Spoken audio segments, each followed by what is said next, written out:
itu ada seninya juga. Terus kan rata-rata orang cuman taunya itu cuman hasil dari cangkirnya aja, tapi nggak tahu cara pembuatannya, prosesnya, penggilingannya atau roastingnya. Jadi nanti di video itu bakal dijelasin semuanya. Nah, yang ketiga, di balik itu ada banyak langkah penting yang menarik. Jadi tuh kayak steaming susunya, terus graman kopinya. Jadi tuh itu semua untuk bikin kopi itu diperhitungkan. Sebelum masuk ke pengeditan video, ada pertanyaan? Lanjut. Oke, lanjut ya, Pak. Nah, untuk proses pengeditan videonya ini, aku tuh pakai 3 platform. Jadi itu ada GPT, CapCut, sama Gemini. Ini untuk videonya aja. Nah, jadi tuh awalnya tuh pakai GPT dulu untuk ide dan tutorial editnya. Jadi sebenarnya tuh aku tuh belum tahu banget sama CapCut. Untuk tutorialnya tuh pakai GPT, terus baru deh dari GPT ke Gemini, kayak kita pilih-pilih idenya gimana, baru kita masukin ke CapCut.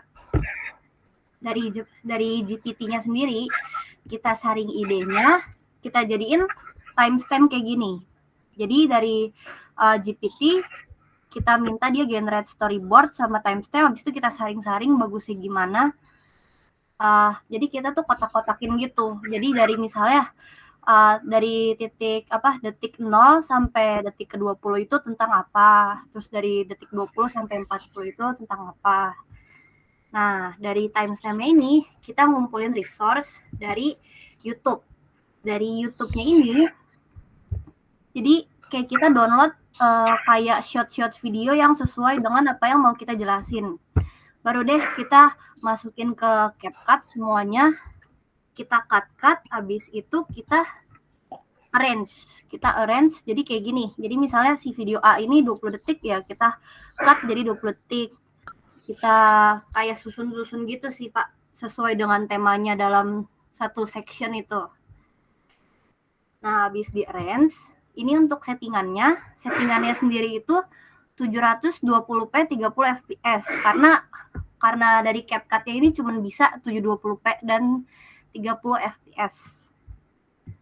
Nah, untuk rasionya sendiri itu kan kalau misalnya dimasukin ke CapCut itu dia tuh original. Tapi sebenarnya kalau misalnya kita render atau ekspor itu tuh dia jadi 4:3.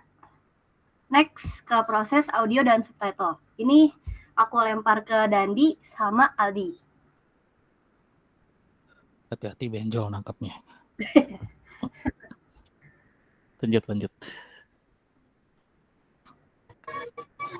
Oke, lanjut aja Gio. Oke.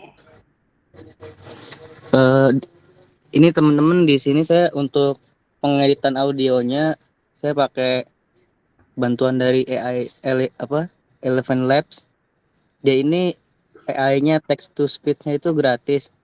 Kita bisa generate audio itu maksimal kita dikasih jatah tuh kalau kita login ke websitenya itu 10.000 kata. Jadi lumayan banget. Terus di Eleven Lab ini dia nyediain beberapa ini ya, tipe-tipe macam suara voice. Jadi kita bisa pilih ini sih senyamannya suara kita. Tunggu, sorry, kepencet. Ntar, tadi tuh mana sih?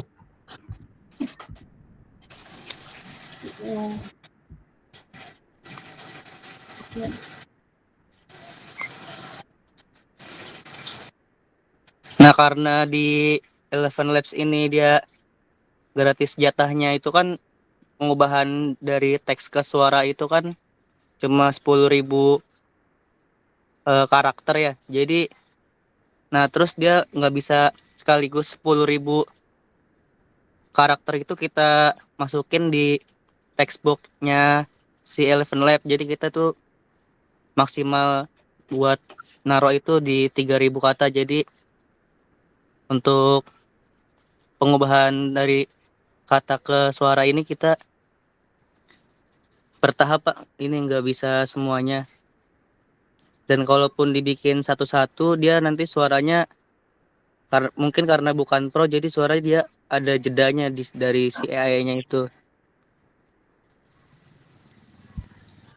Nah ini setelah kita rubah kata-katanya jadi suara, terus voice artisnya udah kita tentuin, kita tinggal masukin aja audionya ke si CapCut.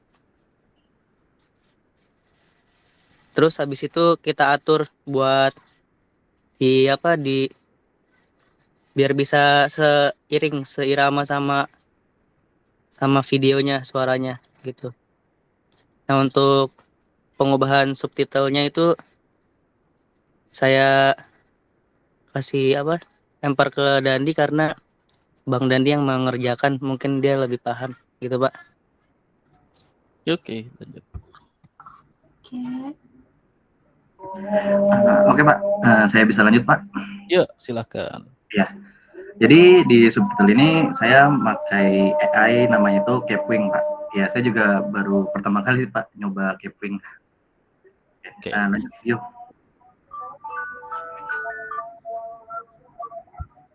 Yuk, next. Oke.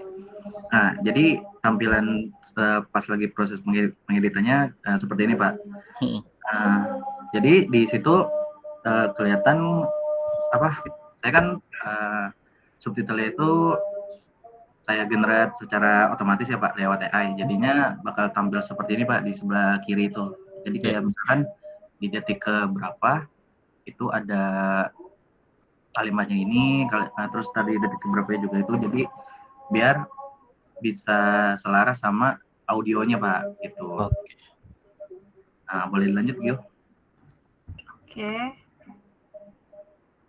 Nah, saya juga di Capwing itu sebenarnya cuman masukin VTT-nya doang Pak buat subtitlenya, dikarenakan pas saya coba di Capwing ternyata subtitlenya itu lebih cepat audionya ketimbang subtitlenya Pak. Jadi akhirnya saya mikir lagi buat make CapCut untuk buat finishingnya Pak. Kayak gitu Pak. Iya, saya ekspor video yang udah di subtitlenya, terus saya finishingnya di CapCut. Yuk, dilanjut. Oke. Nah, ini tampilan akhirnya Pak dari proses saya edit di CapCut Pak. Oke, keren.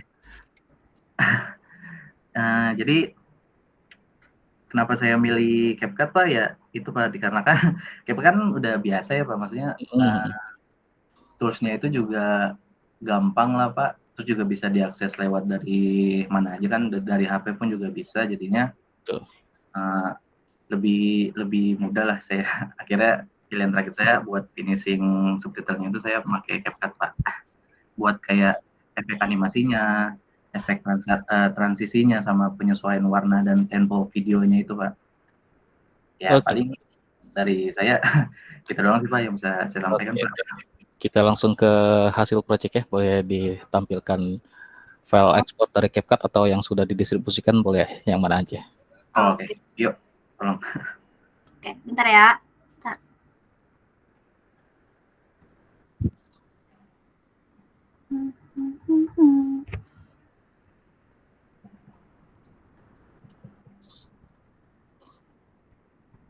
Bentar ya.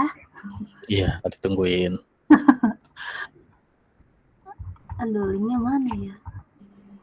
Jangan salah buka ya. Iya Pak.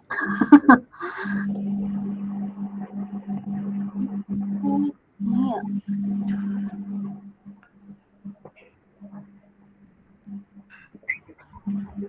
Yang hasil jadi yang itu Gio, namanya satu. Yang video yang terakhir itu hasil jadinya yang satu. Iya, kan ada ini ya, bentar. Di ini kan ya, di drive yang ini kan? Di drive. Oke. Drive bareng-bareng kan ya? Iya. Oke, bentar ya. Ini lagi dibuka. Oke.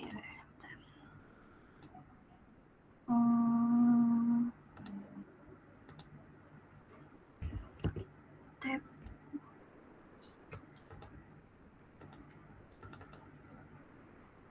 Halo semuanya, selamat Ini udah ada? Udah muncul.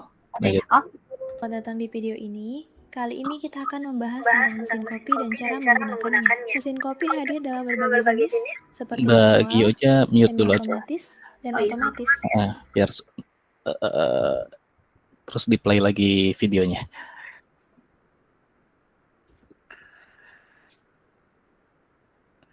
Setiap jenis memiliki biar suaranya keunggulan nggak double. masing-masing sesuai kebutuhan pengguna.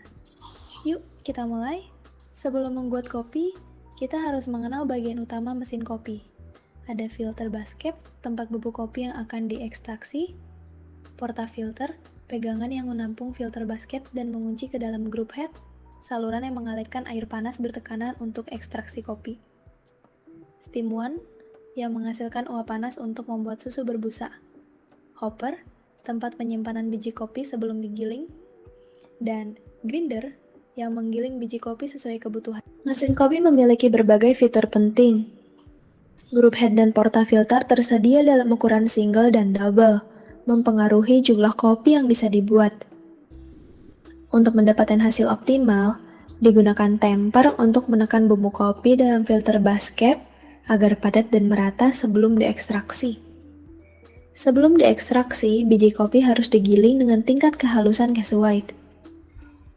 Dalam tahap grinding, ada beberapa faktor yang perlu diperhatikan. Pertama, ukuran gilingan. Grind size menentukan hasil akhir kopi. Fine atau halus untuk espresso, medium untuk pour-over atau drip coffee, coarse atau kasar untuk French press dan cold brew. Kedua, tipe biji kopi.